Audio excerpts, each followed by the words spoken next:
What's going on, guys? AJ Good here at the House of Masks, and today's video is going to be a lengthy one, but it's one that I've wanted to do for quite some time. Some of you guys might remember that when I got all of the gas masks worn by Sid between the self-titled and Iowa albums, I made a nice little video showing Sid wearing the mask, showing my mask, and then telling what the name of the mask is. That way, if you guys wanted to start tracking down your own, you could. And today I'm going to do that with Joey masks. I think that I have acquired all of the Joey Caesar masks between Mate, Feed, Kill, Repeat, and Iowa. So I'm going to show that, show you guys proof of Joey wearing them, because some of these photos are really hard to come by, and I don't think a lot of people know that Joey even had some of these masks. And then I'm going to show my other Joey masks that don't quite fit into this set. I'm going to try to keep these as in order as possible. It's really hard to know when was the first or the last time that Joey wore certain masks, so it's just loosely in order between Mate, Feed, Kill, Repeat, and Iowa. So yeah, let's get started. Okay, to start off, I'll show you my Mate, Feed, Kill, Repeat Joey with the Sinclair sticker on the front.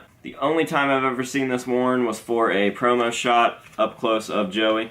Next up, we have another Mate, Feed, Kill, Repeat mask. This is the 83 female Caesar. Once again, the only time I've ever seen Joey wear this was for a promotional shot, and it was a group shot. We've got the plain white 83 Caesar. Joey used this between Mate, Feed, Kill, Repeat and self-titled.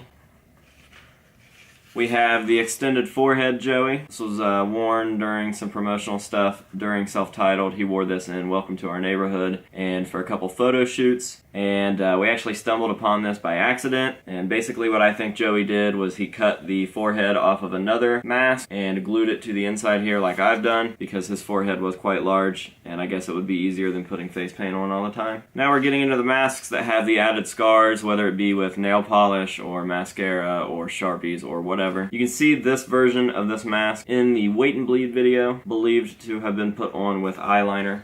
Got another version here that I also believe was eyeliner. And this one's most notable for being in the infamous photo of all of the self-titled masks laying on the ground. You can see kind of like the chin strap or the beard type thing that he had going on. This is what I believe to be a graduated version of the last mask. As you can see, most of this came off the top here, and everyth's starting to fade and weather and get really dirty. And there's only one photo that I know of this mask, so trying to figure out exactly what it was kind of difficult. Just had to go back a lot to the previous mask and try to study the blurry photo that I had available. Now this version I have done on an 83. I've had this mask for a couple years now. I had one that was identical to it, and I ended up trading it off a couple years ago, so I really wanted to get another one in. And this was always one of my favorite versions of Joey because of the shot that he wore it in. I just really like that shot. I remember seeing it a lot when I was a little kid. So yeah, I really like this version. It's one of my favorites. Here's another weird one. Joey also did not wear this one too often. I guess this would be the pre-mustache style, and you'll see what I mean here in a second by that. And what I believe this became was like the original Stitch Mouth before the actual really well-known Stitch Mouth came out. And you'll see all that here in just a second. Fun fact about this mask is that it was worn all the way through Iowa and constantly changed. And there's a couple versions that we're not sure of if they were actually still this mask or if they were another one of, but I will show you why these are all the same masks here in just a second. So eventually Joey changed the last mask into this one. I don't really know what he was going for here, but it's definitely a very weird looking mask. I really don't know what this is supposed to be, and it's another uncommon version. He only wore this a couple times that I can remember. And yeah, it's weird. So that started to chip off and became this, which I only have one photo of, super uncommon. I only added it in my set to give me a video to make and to be super specific, because technically this is another look. I believe when that went away, he changed it to this version. I call the original Stitch Mouth because it is the original Stitch Mouth. As far as I know, he wore this before the actual Stitch Mouth that we all know and love. And that started to wear off, which led into this, which I have an 86 and an 83. This will kind of show you just the difference in size and everything. And we call this one the mustache version. That's what I've heard it referred to over the past few years. Very, very weird. Here's a look at the 83, which I just got back recently. I converted this and sent it to a friend, and he had to end up selling it, so I bought it back. I really like it. Which leads us to the actual Stitch Mouth, the one that is most well known. the Dynamo, whatever you want to call it. One of Joey's most used masks. The real one is actually owned by my good friend Mike Covert. It's definitely probably Joey's most well-known look, especially for self-titled. The next one's kind of weird because there's not too many photos that exist of it. I do have a couple, and I believe that this eventually became the Gods of Metal or the Wait and Bleed animated or something along those lines. It started like this. From what I can tell, he had lines going up the side here. I believe that those wore off, and he eventually redid it to this version. And as you can tell by the brows and stuff, we're getting closer to the Gods of Metal, which leads us to the Gods of Metal, which was worn during self-titled and Iowa for a very short period of time before he gave it away to somebody. I would really love to get a hold of this mask. This is hands down my favorite Joey mask of all time. This replica was done on an 83 Caesar. Once again, I did this for a friend, sold it, he had to sell it. I ended up buying it back because I liked it so much. This one here is one of the last ones that we have discovered. It's a backup Joey, as far as I know. He never ever wore this. If he has, I've never seen a photo of it. Super hard conversion because all the collars don't make any sense together. It's slightly green and black and was done with Sharpies, and I know that it looks the way that it's supposed to, but for some reason it just looks super, super dark on any type of camera ever. I will add a worn photo right here to show that the conversion does look the way it's supposed to under certain lighting. But for right now, this is as good as it's getting. A fun fact is this is the only one that he ever added anything physical to other than makeup or anything. He actually put real stitching in this. And it could have been something that a fan made and sent him, or he could have been bored and done something to another mask that we don't know about, and there's probably never going to be a way to know. It is just a fun find that we found, and definitely stands out in the collection, so I'm pretty pumped about that one. So now that we're fully into Iowa, we've got the Left Behind version here. Obviously, he wore this in Left Behind. I remember seeing it when I was a little kid in the music video and on the Rolling Stone cover, which was the coolest thing ever to me, and I still have that Rolling Stone. We've got the Bloody Iowa, one of Joey's most different masks. This is the only one that doesn't have like the forehead scars and all that stuff. Next up, we've got another basic Iowa. Once again, this is the one from Self-Titled that eventually became the one that had cheek scars and all that stuff during Iowa, which eventually led to what his Volume 3 became. This is just another variation of that mask. This is where he started adding the scars there. Got a little bit of green around each scar.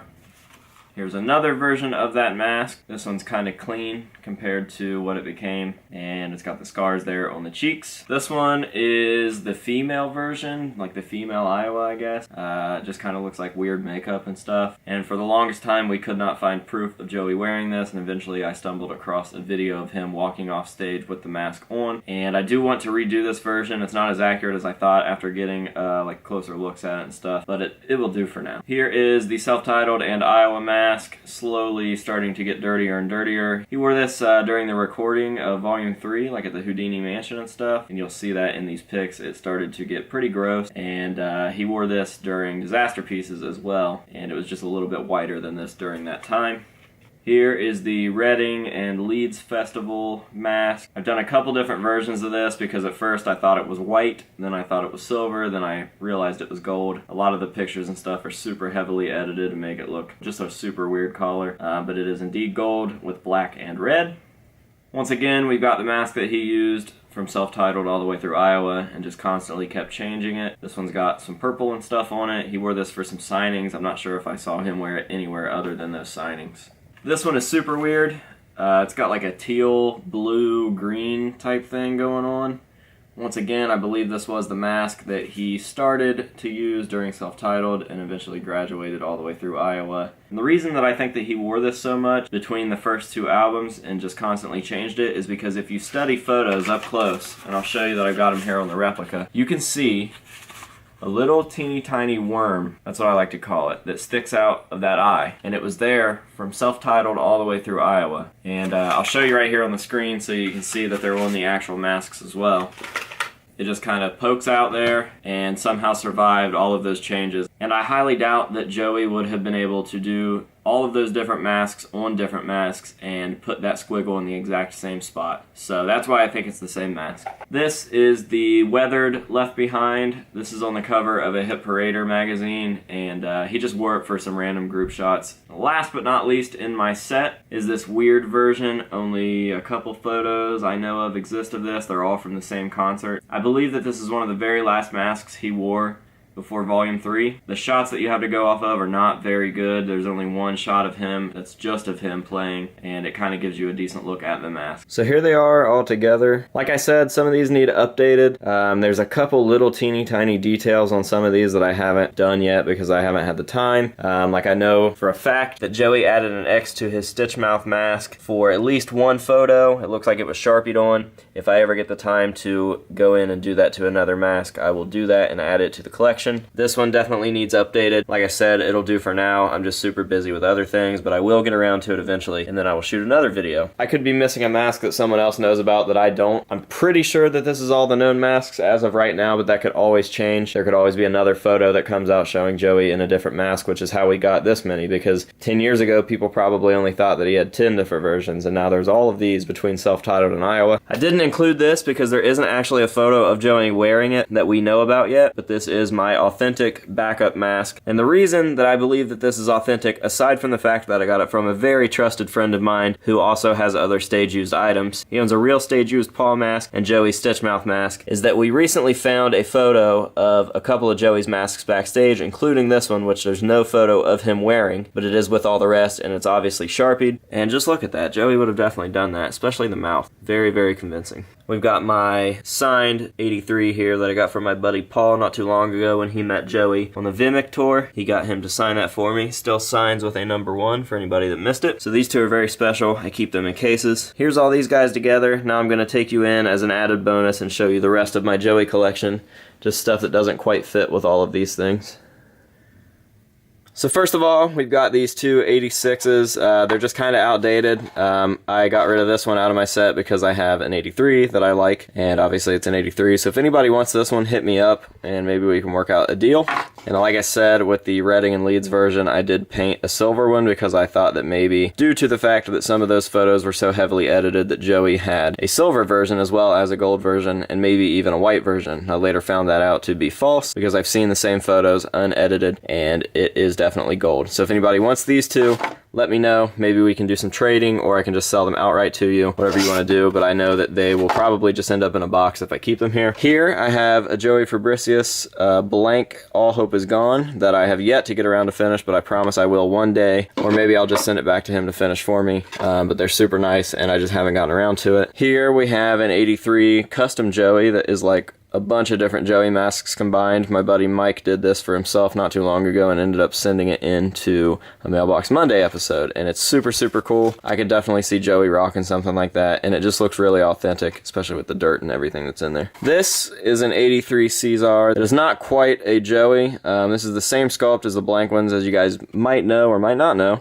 Caesar put out a bunch of different versions of 83s. They had gold ones, they had all kinds of different collared ones, they had these ones, they had blank ones, they had extended forehead ones. There was all kinds of stuff going on, and this just so happens to be the one that I left alone because I do want to keep this version because the Jabberwockies wore this, and I used to be super into that show when the Jabberwockies were on there, so yes. On down here we have a couple later versions of Joey's mask. We have two volume 3s, the grayish one and the black and red one, and then we have an All Hope Is Gone. All three of these masks were finished by Joey Fabricius. I will add his information down below in case you guys want to go pick one up. He does make these to sell. If you guys haven't seen my videos on these already, make sure to go check those out because these are gorgeous masks, absolutely flawless. There's a lot of work, a lot of detail goes into these, and it can't truly be appreciated through the screen of your computer or your phone. So if you guys want one, go buy one. Joey's the man, and you will not be disappointed. Last but not least, I do have an old vinyl, kind of a squishy, weird plastic mask that I got a long, long time ago.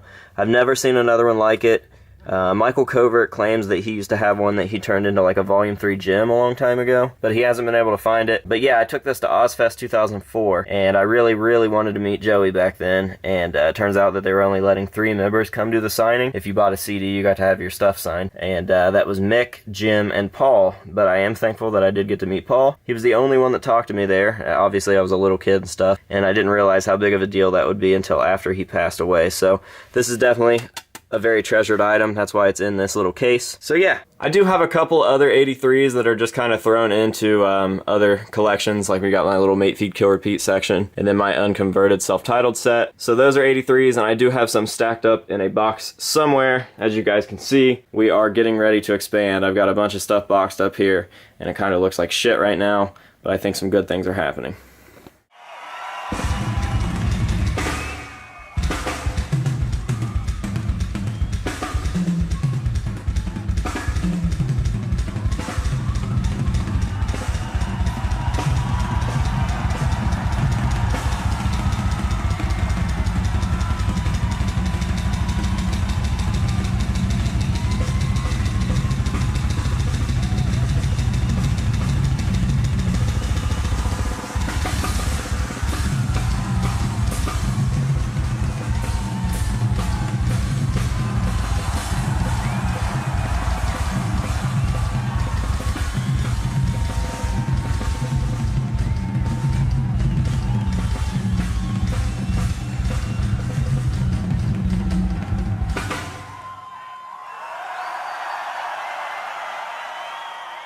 Alright guys, that's going to be it for this episode. I hope that you learned something or at least enjoyed watching it, and we'll see you guys later.